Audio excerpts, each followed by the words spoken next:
After an insurance claim is filed, someone has to review what happened, what the policy says, and how much the insurer should pay.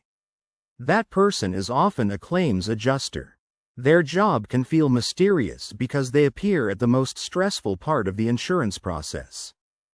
A claims adjuster investigates and evaluates claims. They may inspect damage, review documents, speak with the policyholder, interview witnesses, read reports, estimate repair costs, and compare everything against the policy terms. Adjusters can work for insurance companies, independent adjusting firms, or sometimes directly for policyholders as public adjusters depending on the system. Their role and responsibility can vary, so it matters who the adjuster represents.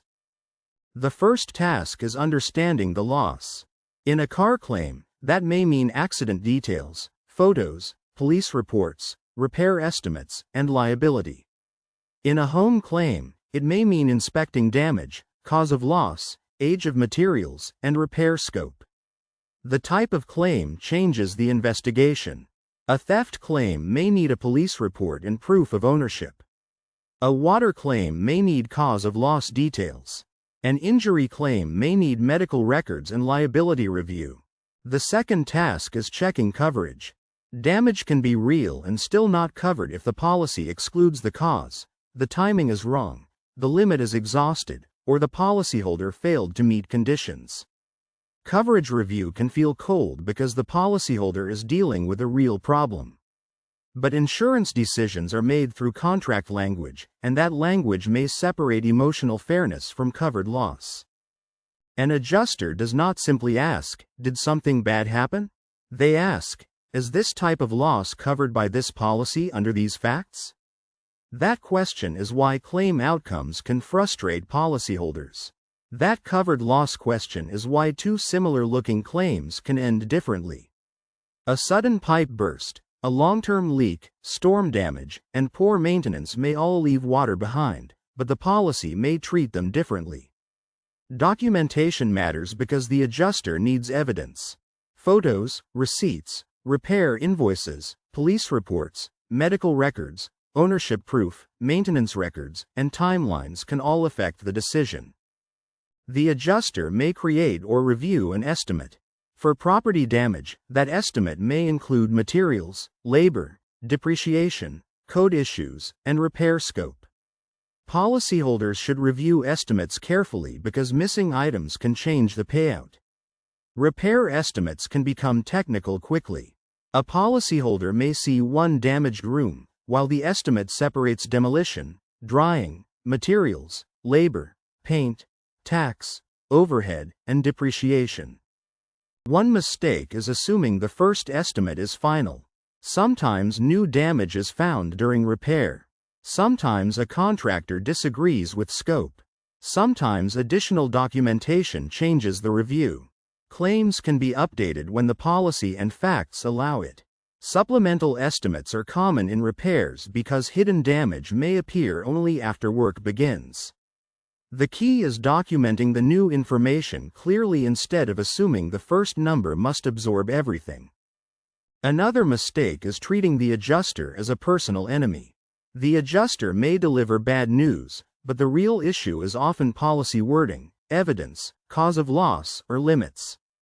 Staying organized and specific usually helps more than anger. This does not mean adjusters are always right. Mistakes happen. A damage scope may be too low, a cause may be misunderstood, or a document may be missed. Policyholders can ask questions and provide additional evidence. Questioning an adjuster should be specific. Asking, "Why is this not covered?" is better than saying, "This is unfair." A specific question forces the discussion back to policy language and evidence. Communication should be written when possible. A phone call may be useful, but written follow-up creates a record. Dates, names, claim numbers, promises, and requested documents should be easy to track. Adjusters also look for fraud indicators. Inconsistent stories, inflated values, staged damage, missing proof, or suspicious timing can slow a claim. Honest policyholders can still face questions because insurers must protect the pool from false claims. Time can be a major frustration. Claims may take longer when damage is complex, liability is disputed, documents are missing, experts are needed, or many claims arrive after a disaster. Delay is not always denial, but it should be tracked. Tracking delays also protects the policyholder. A written timeline of calls, inspections, requested documents, and promised follow-ups makes it easier to see whether the claim is progressing or stuck. Policy limits shape the adjuster's work. If a repair costs more than the limit, the policy may not pay beyond that limit. If a deductible applies, the payout may be reduced. The adjuster calculates within the policy boundaries. Depreciation can also affect payment. Replacement cost and actual cash value are different. If the policy pays actual cash value first, age and wear may reduce the initial amount. Recoverable depreciation may depend on completing repairs. Depreciation is often misunderstood because the damage feels current. The insurer may still account for age and wear if the policy pays actual cash value. That difference can surprise people who expected a new for old payment. A public adjuster may be hired by a policyholder in some places to help prepare and negotiate a claim. That can be useful in complex claims, but it can also cost a percentage of the settlement. The policyholder should understand the fee and rules. The best way to work with an adjuster is to be clear, organized, and factual. Provide documents, ask what is missing, confirm deadlines, and request explanations in writing when something is denied or reduced. A claim is easier to handle when the policyholder knows the policy before the loss. Coverage, exclusions, deductibles, limits, duties after loss, and documentation rules all matter. Reading them only after a disaster is harder. Claims adjusters are not magic payout machines and not automatically villains. They are claim evaluators working inside policy rules and evidence.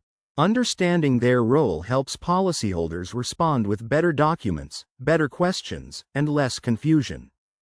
The adjuster's estimate is not only a number. It is a written version of the insurer's view of the damage, cause, scope, and policy response. If something is missing, the policyholder should point to the specific item rather than simply saying the number feels low. The estimate example also shows why itemized communication matters. A policyholder who can identify the missing line item has a stronger conversation than one who only says the payout seems low. Cause of loss is often the central issue.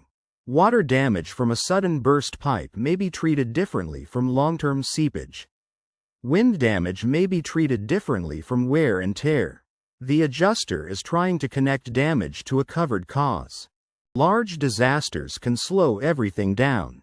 After storms, floods, fires, or regional events, adjusters may handle many claims at once. That does not remove the insurer's duties, but it explains why organized documentation and written follow-up become even more important. A policyholder should ask for explanations in plain terms. If an item is denied, reduced, depreciated, or delayed, ask which policy language or missing evidence caused that result. Clear questions produce more useful answers than general frustration. The best claim experience usually starts before any claim exists.